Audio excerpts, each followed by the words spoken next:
Assalamualaikum warahmatullahi wabarakatuh. Alhamdulillahirrabbilalamin. Wabihi nasta'in wa ala umurid dunya waddin wa ala alihi wa sahbihi ajma'in amma ba'du.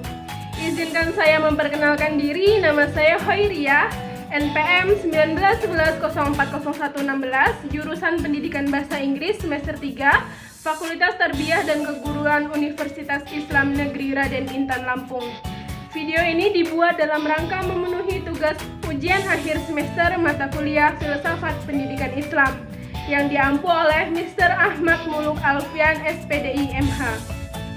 Baiklah, dalam video ini saya akan menjabarkan materi bab 1, yaitu tentang pendahuluan dan konsep dasar filsafat pendidikan Islam. Materi subbab yang pertama yang saya sampaikan adalah pengertian, dasar, dan tujuan filsafat pendidikan Islam. Pertama adalah tentang apa itu pengertian filsafat.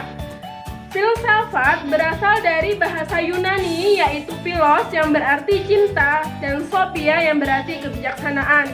Kemudian Herodotus mengemukakan pengertian atau mendefinisikan filsafat menjadi 5, yaitu sebagai berikut.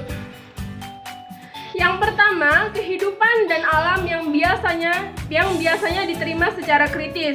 Kemudian yang kedua, filsafat adalah suatu proses kritik atau pemikiran terhadap kepercayaan dan sikap yang sangat kita junjung tinggi. Yang ketiga, filsafat adalah usaha untuk mendapatkan gambaran keseluruhan. Yang keempat, filsafat adalah analisa logis dari bahasa serta penjelasan tentang arti. Kemudian yang kelima, yang terakhir, filsafat adalah sekumpulan problem-problem yang langsung mendapat perhatian dari manusia yang ada dan yang dicarikan jawabannya oleh filsafat. Kemudian yang kedua yaitu apa sih pengertian pendidikan?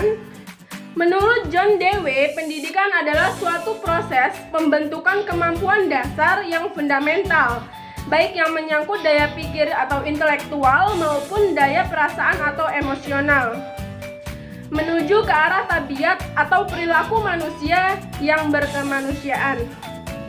Kemudian yang ketiga adalah macam-macam dasar filsafat pendidikan Islam. Yang pertama adalah Al-Quran. Al-Quran adalah kalam Allah Subhanahu wa Ta'ala yang diturunkan kepada Nabi Muhammad SAW. Al-Quran diturunkan yang bertujuan untuk menjadi pedoman bagi umat manusia.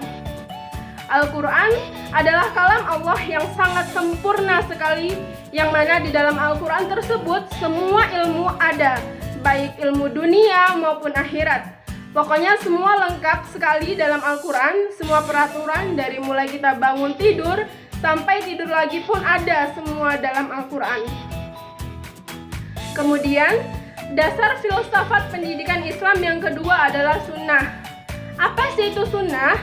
Sunnah adalah semua perkataan, perbuatan yang dilakukan oleh Nabi Muhammad SAW, yang di sini konteksnya adalah sebagai penjelas dari firman Allah Subhanahu wa Ta'ala yang terdapat dalam Al-Quran.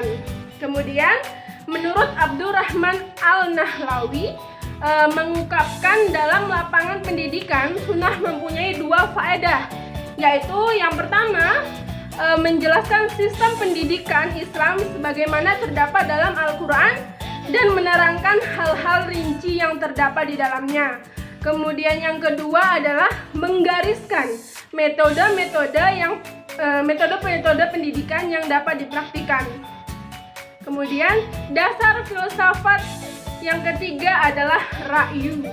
Ra'yu adalah penjelasan yang dikemukakan oleh para ulama atau wali Allah. Karena kita tahu bahwasanya masyarakat kini semakin berkembang dan terdapat masalah-masalah yang kontemporer dan belum ada penjelasan rinci dalam Al-Quran dan As-Sunnah. Maka dari itu kita membutuhkan yang namanya ar-ra'yu untuk membuat masyarakat menjadi jelas akan suatu hal. Kemudian selanjutnya kita akan membahas tentang apa itu tujuan filsafat pendidikan Islam. Yang pertama, tujuannya adalah berupaya membuat konsep-konsep pendidikan yang bermanfaat dan faktual bagi dunia pendidikan dengan berdasarkan ajaran Islam.